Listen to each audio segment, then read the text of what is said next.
ಹಣ ಪಡೆದು ಲಾರಿ ಚಾಲಕನ ಮೇಲೆ ಹಲ್ಲೆ ಆರೋಪ.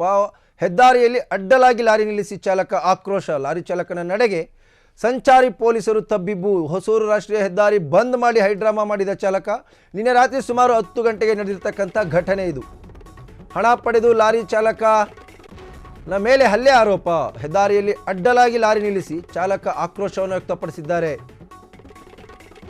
ಲಾರಿ ಚಾಲಕನ ನಡೆಗೆ ಸಂಚಾರಿ ಪೊಲೀಸರೇ ಒಂದು ರೀತಿ ತಬ್ಬಿಬ್ಬಾಗಿದ್ದಾರೆ. ಹೊಸೂರು ರಾಷ್ಟ್ರೀಯ ಹೆದ್ದಾರಿ ಬಂದ್ ಮಾಡಿ ಹೈಡ್ರಾಮಾ ಮಾಡಿದ ಚಾಲಕ. ನಿನ್ನೆ ರಾತ್ರಿ ಸುಮಾರು 10 ಗಂಟೆಗೆ ನಡೆದಿರ್ತಕ್ಕಂಥ ಒಂದು ಘಟನೆ ಇದು. ಕಿಲೋಮೀಟರ್ ಗಟ್ಟಲೆ ಟ್ರಾಫಿಕ್ ಜಾಮ್, ವಾಹನ ಸವಾರರ ಪರದಾಟ ಕೂಡ ಉಂಟಾಗಿತ್ತು. ಸಂಚಾರಿ ಪೊಲೀಸರ ಲಾಠಿ ಏಟಿನಿಂದ ಆಕ್ರೋಶಗೊಂಡ ಲಾರಿ ಚಾಲಕ. ಪೊಲೀಸರು ಎಷ್ಟೇ ಮನವೊಲಿಸಿದ್ರು ಲಾರಿ ತೆಗೆಯದೆ ಚಾಲಕ ಮೊಂಡಾಟಕ್ಕೆ ಬಿದ್ದಿದ್ದ. ಕೊನೆಯದಾಗಿ ಸಾರ್ವಜನಿಕರ ಮನವೊಲಿಕೆಗೆ ಒಪ್ಪಿದ ಲಾರಿ ಚಾಲಕ ಅಲ್ಲಿಂದ ಹೊರಗಡೆ ಹೋಗ್ತಕ್ಕಂಥ ಕೆಲಸ ಮಾಡಿದ್ದಾನೆ.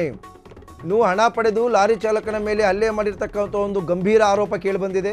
ಹೆದ್ದಾರಿಯಲ್ಲಿ ಅಡ್ಡಲಾಗಿ ಲಾರಿ ನಿಲ್ಲಿಸಿ ಚಾಲಕ ಅದಕ್ಕೆ ಆಕ್ರೋಶವನ್ನು ಕೂಡ ವ್ಯಕ್ತಪಡಿಸಿದ್ದಾರೆ.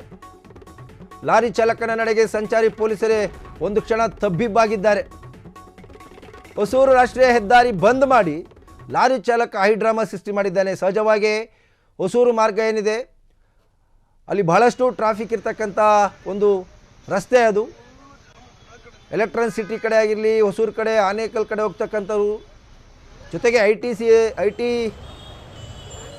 ಟಿ ಬಿ ಟಿ ಕಂಪನಿಗಳಿರ್ತಕ್ಕಂಥ ಪ್ರದೇಶ ಕೂಡ ಅದು.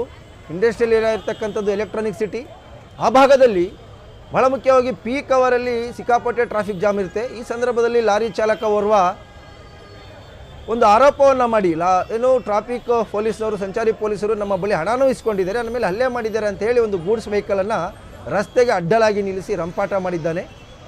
ಪೊಲೀಸರು ಎಷ್ಟೇ ಮನವೊಲಿಸಿದ್ರು ಕೂಡ ಆತ ಲಾರಿಯನ್ನು ತೆಗೆದಿರಲಿಲ್ಲ.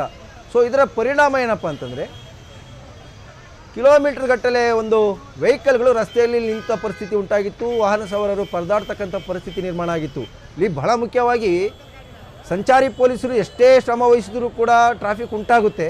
ಅಂಥ ಸಂದರ್ಭದಲ್ಲಿ ಪೀಕ್ ಅವರ್ಸಲ್ಲಿ ಈ ರೀತಿಯಾಗಿರ್ತಕ್ಕಂಥ ರಂಪಾಟಗಳನ್ನು ವಾಹನ ಸವಾರರ ಜೊತೆ ಸಂಚಾರಿ ಪೊಲೀಸರು ಮಾಡ್ಕೊಳ್ಳೋದಾಗಿರ್ಬೋದು, ಅದೇ ರೀತಿಯಾಗಿ ವಾಹನ ಸವಾರರು ಪೊಲೀಸರ ಜೊತೆ ಮಾಡ್ಕೊಳ್ಳೋದಾಗಿರ್ಬೋದು, ಅನೇಕ ಜನಕ್ಕೆ ಕಿರಿಕಿರಿ ಉಂಟಾಗುತ್ತೆ, ಸಮಸ್ಯೆ ಉಂಟಾಗುತ್ತೆ. ಅಂಥದ್ದೇ ಒಂದು ಘಟನೆ ಈಗ ಹೊಸೂರು ಬಳಿ ನಡೆದಿರ್ತಕ್ಕಂಥದ್ದು.